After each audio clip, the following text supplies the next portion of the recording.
yang namanya spending cap.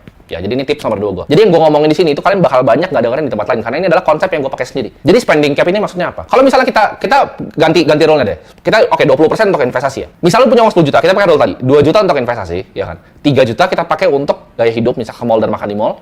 5 juta kita pakai untuk kebutuhan sehari-hari, uang dapur.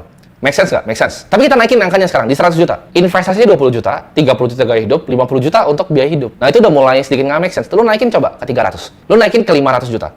Masa lu punya dapat income 500 juta, cuma 20%-nya lu tabung? Nah, bener atau enggak? Gitu. Jadi yang gue suka adalah pakai yang namanya spending cap. Gue nggak suka di persen-persenin. Misalnya nih, oke, gue decide bahwa Timothy sebagai manusia, gue akan spending cuman misalnya 30 juta per bulan. Udah, jadi dari sana, gue mainnya dari sana. Gue bukan main dari persenan income gue. Jadi misalnya gini, gue dapat income 50 juta, ya. 30 juta akan tetap gue pakai untuk spending gue 20 juta investasi. Nah, sedangkan kalau income gue naik ke 100 juta, spending gue capnya mentok juga tetap di 30 juta. 70-nya buat investasi. Ngerti nggak? Kalau misalnya income gue 500 juta per bulan, spending cap gue tetap 30 juta. Jadi gue akan naikin terus investasinya. Jadi spendingnya aja yang gue limit. Nah, dari sana, ya gue punya budget tinggal dilempar ke rekening bank lain. Jadi 30 juta itu lu taruh di rekening bank lain. Gue nggak pernah ngelakuin budgeting yang ribet ini untuk ke pasar gini. Itu terlalu pusing. Atau yang suruh catat spendingnya. Gue tahu itu bagus untuk beberapa orang. Cuman kalau gue personally menurut gue nggak ada fungsinya. Kalau gue udah taruh nih, oke, 30 juta untuk spending, ya udah 30 juta untuk spending. Sisanya semua gue investasiin. 30 juta ini mau dipakai untuk makan atau untuk mau apa, itu terserah. Sama, misal kalian punya gaji 10 juta. Kalian decide, oke, gue mau spending 7 juta. 3 juta itu udah fix investasi, 7 juta ya terserah lo mau ngapain aja.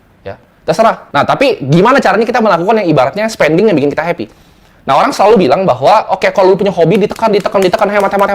Itu financial advisor. Gue punya pandangan yang berbeda. Menurut gue, kalau kita punya misalnya hobi, contoh, hobi gue suka banget sama mobil. Dari kecil tuh, yang gue mimpi-mimpiin tuh cuma mobil. Jadi begitu gue punya uang, gue kan pasti beli mobil. Itu menurut gue nggak salah, selama masuk di spending cap kita. Jadi gini, contohnya, orang tuh semua punya satu hal yang mereka suka untuk spending. Misalnya nyokap gue itu suka banget kalau misalnya mau hadiah atau apa, dia selalu minta dibeliin giwang gitu, dia suka berlian. Tapi dia nggak gitu suka sama tas yang lain. Tapi dia suka banget misalnya sama anting. Gitu. Contohnya gue pribadi, gue suka banget sama mobil.